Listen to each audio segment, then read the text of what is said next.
I think I just figured out how Shao Kahn could be the final boss fighting for Earthrealm in Mortal Kombat 2, and beyond that, how Shinnok's role could develop Scorpion's story even further.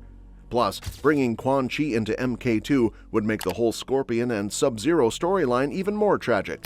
Now, some of what I'm saying might not make sense at first, but if you stick with this video, it'll all come together. I'm breaking down everything you need to know about the sequel, so let's dive in. The first thing we know about the sequel is that 6 months after Moon Knight creator Jeremy Slater was brought on to write the script, Mortal Kombat director Simon McQuoid was officially confirmed to return. Warner Brothers wasted no time locking him in, making it clear that bringing him back was a top priority after the first movie's box office and streaming success. With McQuoid back at the helm, it looks like Mortal Kombat 2 is aiming to build on what worked while improving on the areas that got mixed reactions the first time around. Not much is known about Mortal Kombat 2's plot, but the sequel already has 4 perfect villains lined up. After a self-contained first movie that completely skipped the tournament, Mortal Kombat is set to return for what is expected to be a bigger film, as revealed by Cole Young actor Louis Tan. Given that this will be the first Mortal Kombat sequel since Mortal Kombat Annihilation, the filmmakers will need to strike the right balance between expanding the world and avoiding the mistakes that plagued Annihilation. After the first film focused on Sub-Zero's arc, it'll be interesting to see what other corners of the Mortal Kombat universe the sequel explores. While Sub-Zero will likely return in Mortal Kombat 2, Scorpion's revenge storyline has already been wrapped up. This means that even if Bi-Han comes back as Noob Saibot, he may not take center stage as the primary villain. Similarly, introducing Kuai Liang as the second Sub-Zero could be tricky since his journey might feel too similar to Bi-Han's from the first movie. One major question remains: will Mortal Kombat 2 finally feature the long-awaited tournament? If so, it would dramatically shift the dynamic of the antagonists compared to the previous film. One of the most likely returning villains is Shang Tsung. As one of Mortal Kombat's most iconic antagonists, he played a major role in both the 1995 movie and the 2021 reboot. Unlike the original adaptation, however, Shang Tsung survived in the latest version, hinting that he still has a larger role to play. Instead of adhering to the tournament's rules, he tried to eliminate Earthrealm's champions before the event even started, which was seen as a controversial plot hole. However, this deception could set up his arc in Mortal Kombat 2, possibly leading Raiden to appeal to the Elder Gods for intervention. This would be a bold move, though it risks drawing comparisons to Mortal Kombat Annihilation. That said, bringing in the Elder Gods could be a great way to expand the lore and deepen the rivalry between Raiden and Shang Tsung. Of course, no discussion of Mortal Kombat villains is complete without Shao Kahn.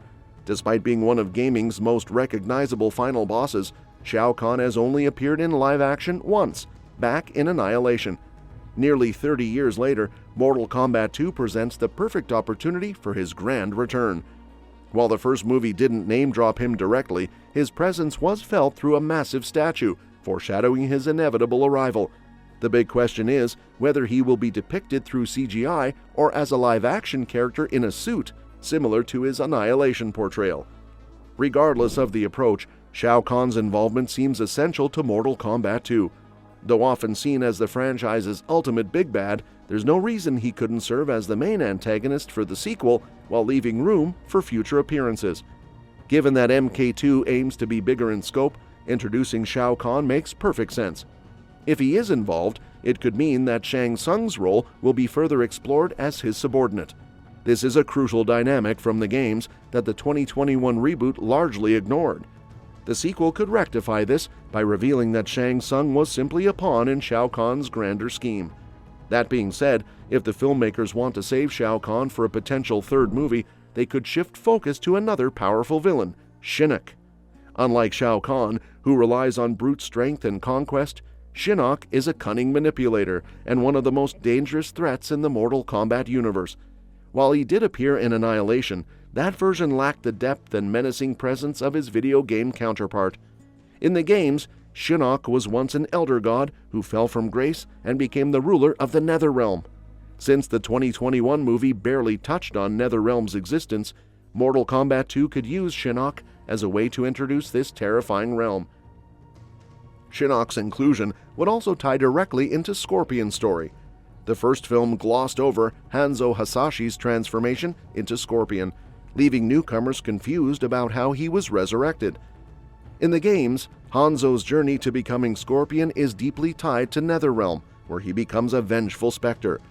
By diving into this backstory, Mortal Kombat 2 could not only provide much-needed context for Scorpion, but also establish Shinnok as a major threat. Another character who could make a massive impact in Mortal Kombat 2 is Quan Chi.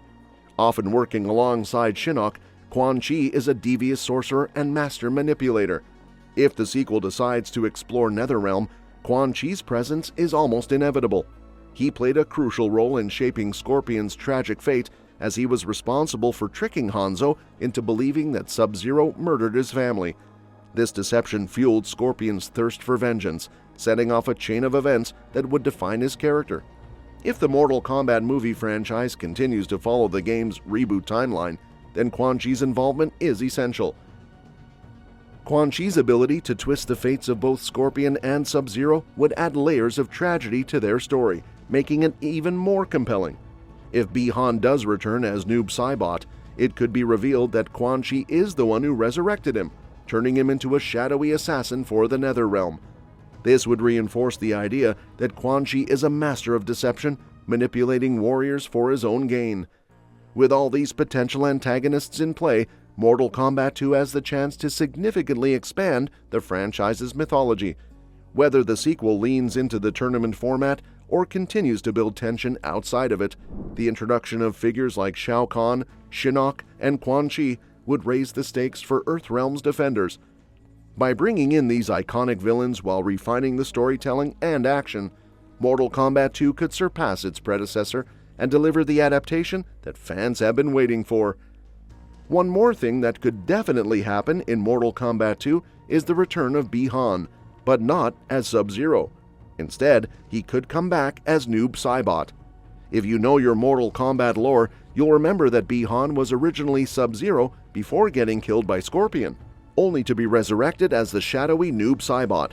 And with Joe Taslim teasing his return in the sequel, all signs point to this transformation happening on screen. Bringing Bi-Han back as Noob Saibot isn't just a cool way to revive a fan-favorite character, it also marks the first time we'll see his full villain arc in a live-action film. And that wraps up today's video. If you want to stay updated on all the latest movie news, don't forget to hit that subscribe button and give us a thumbs up. By doing so, you'll stay in the loop with all our future updates. Thanks for tuning in, and we'll catch you in the next one.